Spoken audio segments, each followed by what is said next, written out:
So joining me now live from Leeson Road is Tash, Council Leader Phil Jordan and Michelle, all from the Isle of Wight Council. And it's quite a monumental day really for Ventnor, especially after 7 months of being closed. Leeson Road is back open. I mean, what's your reaction to that?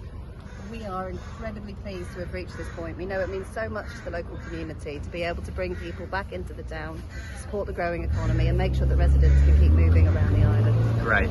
And in terms of how it's going to work, obviously 10 a.m. this morning, the first cars, a few minutes ago, first cars came down. How is it going to work in terms of traffic management? So we have a traffic light system, which obviously has red and green and orange lights. They will change colour depending on the queuing traffic, so they're not on a timer, they're waiting for the queued traffic, and they will allow single lane of traffic in both directions 24 hours a day. Great, and obviously it's such a huge relief obviously to the residents, to the businesses, as we know they've essentially been partially cut off. Obviously there are other routes in as well, but this was one of the main routes in and out of Ventnor. A lot would probably ask, you've opened it now, why couldn't it have been done earlier? What would you say to them? It was an incredibly wet winter.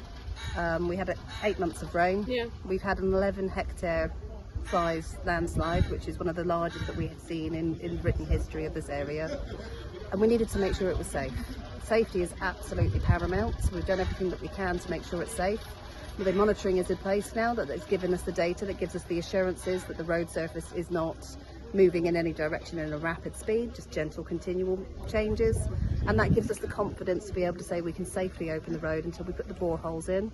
Those boreholes that go in later will go down between 85 and 100 metres. They will look and detect for any changes in those strata under the road, and they will allow us to put in deeper monitoring equipment which will give us an early warning system if there is any future movement, and give us that real assurance that we can keep Ventnor going and help revive the town. Right, and obviously Phil, going forward, as Tash has just said, the boreholes are the next kind of thing, so the road will be open until September the 9th when it will close? That week, yeah. And how long are we expecting it to close for before it reopens, or do we not know that yet? We're not sure of that yet. Look, we're working still on the idea about the boreholes, whether they've got to go in the road or not, so that's to be seen. But for the moment, the road's open. That's the important part. We were always committed to opening the road. Just a little, this is the traffic management. We were always committed to open the road.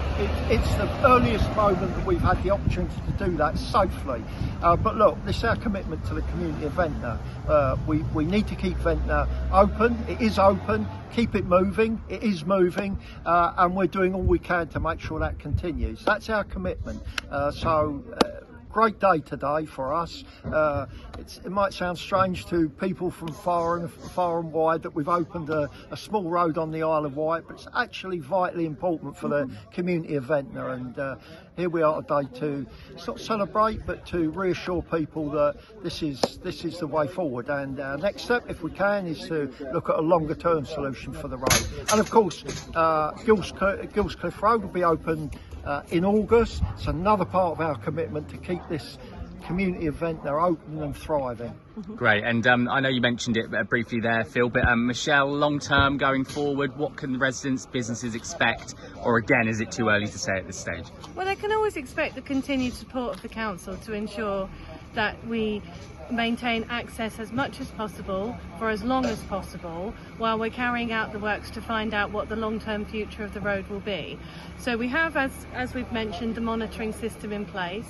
There'll be hourly checks to make sure that the road is still safe to travel on. We'll be reviewing the data with independent people to ensure that the data that is coming through, we've got the best technical experts to look at it.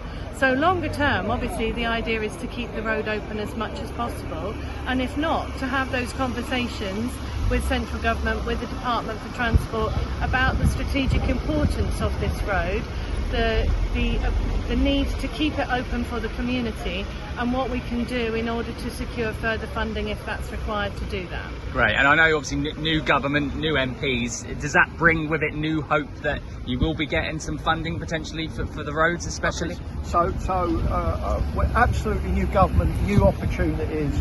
I've already reached out to both of our new MPs and I've written to the Secretary of State yesterday, and we're hoping for a more positive response from government in the days, weeks and months and even years to come. Great. Well, Tash, Phil and Michelle, thank you very much for speaking to me. Cheers.